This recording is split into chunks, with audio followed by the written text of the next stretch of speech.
امام احمد بن حنبل تب جب یہ روایت پہنچی تو فرمایا حبب الی من الدنیا ثلاث، مجھے بھی 3 چیزیں پسند ہیں۔ امام احمد کی پسند کیا ہے؟ متابعۃ النبی فی اخبارہ والتبرک بانوارہ، امام احمد والتبرک بانوارہ وسلوک طریق آثارہ، مجھے 3 چیزیں بہت پسند ہیں۔ متابعۃ النبی فی اخبارہ، رسول اللہ صلی اللہ علیہ وسلم کی احادیث پر عمل کرنا، نبی کی بات پر پیچھے چلنا، اخبار جو اللہ کے نبی سے باتیں منقول ہے اس میں رسول اللہ صلی اللہ علیہ وسلم کی اتباع کرنا، والتبرک بانوارہ، اور پیغمبر کے انوارات سے تبرک حاصل کرنا مجھے بہت پسند ہے۔ وسلوک و طریق آثارہ، اور رسول اکرم صلی اللہ علیہ وسلم جن راستوں سے گزرے ہیں، مطلب عمل ہے، پیغمبر کی زندگی کے مطابق عمل کرنا، یہ مجھے بہت پسند ہے۔ اور امام احمد رحمۃ اللہ علیہ نے بھی ان باتوں پر عمل کر کے دکھایا ہے۔ کس قدر امام احمد رحمۃ اللہ علیہ متابعۃ النبی فی اخباری پہ عمل کیا ہے، یہ آپ سنتے رہتے ہیں کہ حضرت امام احمد بن حنبل رحمۃ اللہ علیہ نے اگر ایک مسئلے کو حق سمجھا ہے، رسول اللہ صلی اللہ علیہ وسلم کے دین کو جہاں پر ٹھیک سمجھا ہے، تو پھر حضرت امام احمد نے ڈٹنے کا حق ادا کیا، پھر کوڑے کھائے ہیں لیکن چھوڑا نہیں ہے، مار کھائی ہے پھر چھوڑا نہیں ہے۔ اور امام احمد ایک ہی بات کہتے تھے کہ تمہارے کوڑوں سے میں نہیں بدل سکتا، مجھ سے دلیل سے بات کرو، مجھ سے دلیل سے بات کرو، دلیل سے بات کرو۔ حضرت امام احمد اتنا شدید کوڑا تھا، کہتے ہیں اگر وہ 1-2 کوڑا ہاتھی کو مارتے شاید وہ مر جاتا، لیکن امام احمد کھاتے رہے اور جھکے نہیں۔ امام احمد رحمۃ اللہ علیہ جنازے کو دیکھ کر کتنے کافر مسلمان ہوئے۔ میں صرف یہ بات کہہ رہا تھا، اللہ میں بات سمجھنے کی توفیق عطا فرمائے۔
جب یہ حدیث امام مالک تک پہنچی تو انہیں فرمایا حبب الی من الدنیا ثلاث، مجھے بھی 3 چیزیں بہت پسند ہیں۔ نمبر 1 مجاورت روضتہ، مجاورت روضتہ۔ نمبر 2 وملازمت تربتہ۔ نمبر 3 وتعظیم اہل بیتہ۔ مجھے بہت پسند ہے مجاورت روضتہ، رسول اللہ صلی اللہ علیہ وسلم کے روضے کے قریب قریب رہنا بہت پسند ہے۔ وملازمت تربتہ، اور نبی پاک صلی اللہ علیہ وسلم کے شہر مدینہ کی مٹی میں رہنا مجھے بہت پسند ہے، بس اس مٹی سے جدا نہ ہوں۔ نمبر 3 و تعظیم و اہل بیت ہی، اور رسول اللہ صلی اللہ علیہ وسلم کے اہل بیت کی عظمت مجھے بہت پسند ہے۔ اہل بیت ہمارا ایمان ہے خدا کی قسم، اہل بیت ہمارا ایمان ہے۔ حسن، حسین، زہرا، زینب، رقیہ، ام کلثوم، ابو العاص، عثمان، حضرت وسلم کی 11 بیویاں، یہ اہل بیت ہے۔ یہ فرمایا تعظیم اہل بیت، اہل بیت کی عظمت یہ مجھے بہت بہت پسند ہے۔ حضرت امام مالک رحمۃ اللہ علیہ کے بارے میں ہے کہ حضرت امام مالک رحمہ اللہ تعالی یہ مدینہ منورہ سے مکہ مکرمہ کا سفر عمرہ زندگی میں ایک بار کیا۔ مکہ مکرمہ نہیں جاتے تھے کہ ایسا نہ ہو کہ میں وہاں جاؤں اور میری موت آ جائے اور میں دفن مدینہ منورہ سے باہر نہ ہو جاؤں، یہ امام مالک تھے۔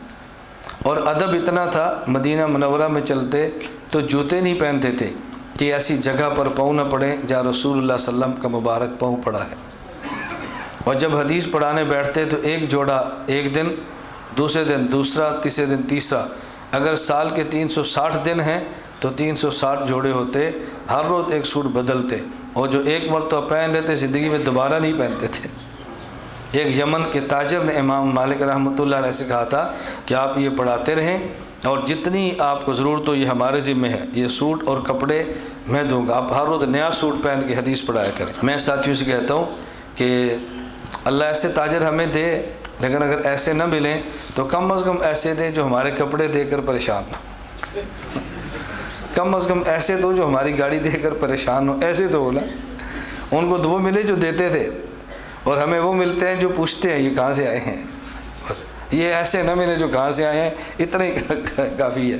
باقی اللہ پاک ایسے دے، اللہ سے مانگنا چاہیے، ایسے معاون مل جائے تو اور کیا چاہیے۔ یہ حضرت امام مالک کی پسند تھی۔ ایک قصہ بڑا عجیب ہے، کئی لوگوں نے کئیوں کے بارے میں نقل کیا ہے، لیکن یہ امام مالک کے بارے میں بھی ہے کہ انہوں نے خواب میں رسول اللہ صلی اللہ علیہ وسلم کی زیارت کی اور نبی کریم صلی اللہ علیہ وسلم سے پوچھا کہ یا رسول اللہ، دل کرتا ہے عمرہ کے لیے چلا جاؤں، ڈرتا ہوں کہ راستے میں انتقال ہو جائے تو مدینہ کی مٹی سے محروم نہ رہ جاؤں، تو آپ مجھے فرمائیں کہ میری موت کب آئے گی، میری موت کب آئے گی۔ نبی پاک صلی اللہ علیہ وسلم نے 5 انگلیاں ایسے ہاتھ کا اشارہ کیا۔ حضرت امام مالک کتنے بڑے امام تھے، اور تعبیر کے لیے ابن سیرین رحمۃ اللہ علیہ سے رجوع کیا کہ آپ بتاؤ اس خواب کی تعبیر کیا ہے۔ امام ابن سیرین نے فرمایا کہ رسول اللہ صلی اللہ علیہ وسلم نے قرآن کریم کی آیت کی طرف اشارہ فرمایا ہے، ان اللہ عنده علم الساعة وینزل الغیث ویعلم ما فی الارحام وما تدری نفس ماذا تکسب غدا وما تدری نفس بأی ارض تموت۔ یہ 5 چیزیں ایسی ہیں جو اللہ کے علاوہ میں محمد بھی نہیں جانتا۔ نمبر 1، ان اللہ عنده علم الساعة، قیامت کب آئے گی میں نہیں بتا سکتا۔ ان اللہ عنده علم وینزل الغیث، بارش اللہ برساتا ہے، کب برسے گی میں نہیں بتا سکتا۔ ویعلم ما فی الارحام، ماں کے پیٹ میں کیا ہے میں نہیں بتا سکتا۔ آج بعض لوگوں کا اشکال ہے کہ نہیں اب تو پتہ چل جاتا ہے الٹرا ساؤنڈ کرانے سے، نہیں، یہ ماں سے مراد وہ نہیں ہے جب ابھی یہ نطفہ باپ کی پشت میں تھا، ماں کے سینے میں تھا، اللہ تب بھی جانتے ہیں اس میں سے کیا ہونا ہے۔ الٹرا ساؤنڈ تو تب بتائے گا جب وجود بن جائے گا، اور ماں تو اس کو بھی کہتے ہیں، اس سے پہلی حالت کو بھی کہتے ہیں۔ یہ دھوکہ مت دو امت کو۔ اما تدری نفس بأی ارض تموت، آدمی کہاں مرے گا فرمایا میں نہیں بتا سکتا، اور کل کیا ہوگا میں محمد نہیں بتا سکتا۔ یہ 5 چیزیں تو میرے پاس بھی نہیں۔ حضرت امام مالک کی یہ 3 چیزیں پسند تھیں۔ نمبر 1، رسول اللہ صلی اللہ علیہ وسلم کے روضے کا قرب، مدینے کی مٹی میں رہنا، اور اہل بیت کی تعظیم کرنا۔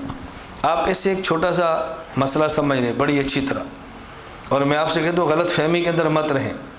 خواب دیکھی حضرت امام مالک نے، تعبیر پوچھی امام ابن سیرین سے۔